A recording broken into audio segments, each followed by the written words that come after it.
Hola, ¿qué tal? ¿Cómo les va? Hoy vamos a hablar sobre el siglo de las luces. ¿Y qué es el siglo de las luces?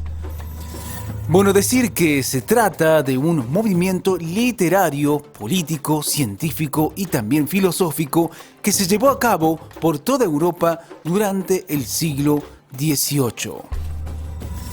También mencionar que este movimiento implica un cambio ideológico y de las costumbres en la población y que sirvió de inspiración para eventos tan importantes como la Revolución Francesa. Un dato importante a mencionar es que tomaron como ejemplo el espíritu renacentista, poniendo al ser humano en el centro de la vida, más allá de las ideas de la Iglesia o cualquier otra religión o creencia. Y por último, mencionar que también se podría decir que el siglo XVIII es llamado de esta forma, ya que las personas que se declaraban iluminadas por dicho movimiento se despojaban del pasado y las creencias antiguas para enfrentarse a las doctrinas tradicionalistas. Sigamos hablando un poco más sobre este siglo de las luces, en este caso hablar sobre su origen.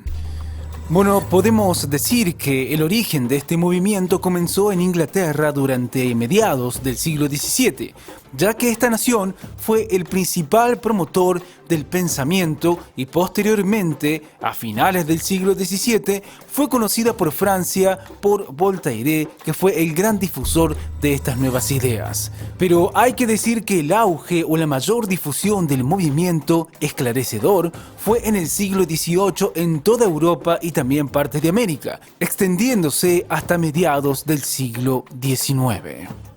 Continuemos hablando un poco más sobre este siglo de las luces, en este caso hablar sobre sus objetivos.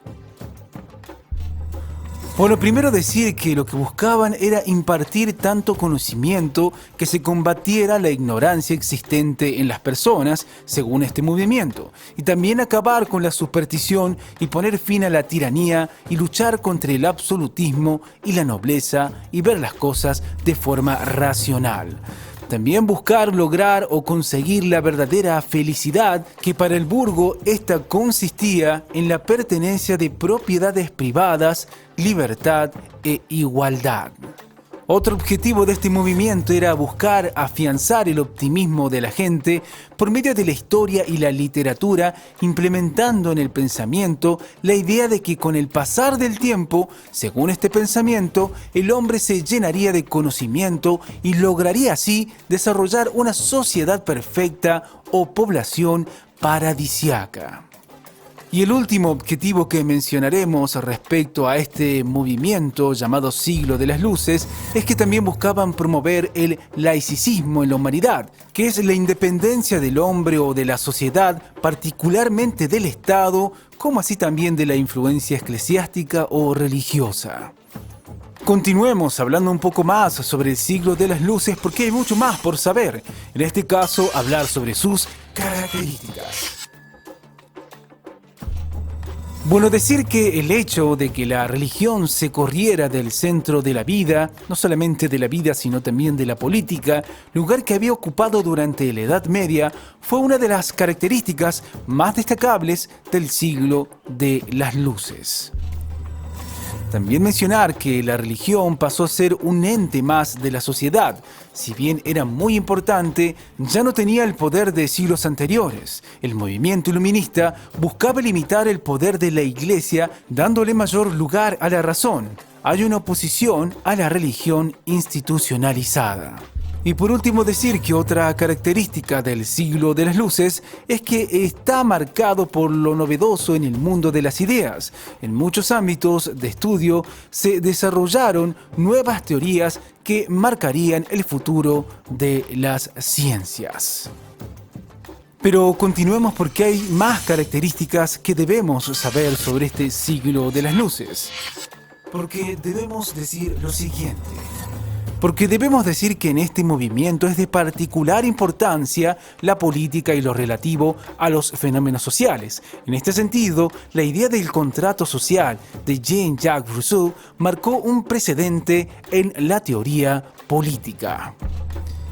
Dicho esto, debemos decir que esta teoría sostiene que los individuos tienen derechos naturales y que la sociedad política se forma para preservarlos, es decir, que el lugar de mayor importancia lo ocupa el individuo. Y por último, decir que se considera a la teoría de Rousseau como una de las mayores inspiraciones de la Revolución Francesa, como así también de la Ilustración radical. Continuemos hablando un poco más sobre este siglo de las luces, en este caso hablar sobre sus consecuencias. Bueno, la primera consecuencia que mencionaremos es que dio un fuerte impulso al desarrollo del método científico y de las ciencias como la conocemos en la actualidad. También mencionar las ideas de los ilustrados que dieron pie al comienzo de grandes conflictos armados como la Revolución Francesa y la Guerra de la Independencia de los Estados Unidos. Otras de las consecuencias que mencionaremos respecto a este siglo de las luces es la difusión de sus cuestionamientos al poder político vigente y de la idea de igualdad de las personas ante la ley, que fue una influencia importante para los criollos americanos, por citar un ejemplo, y esos fueron los principios que guiaron las revoluciones independentistas de las colonias europeas.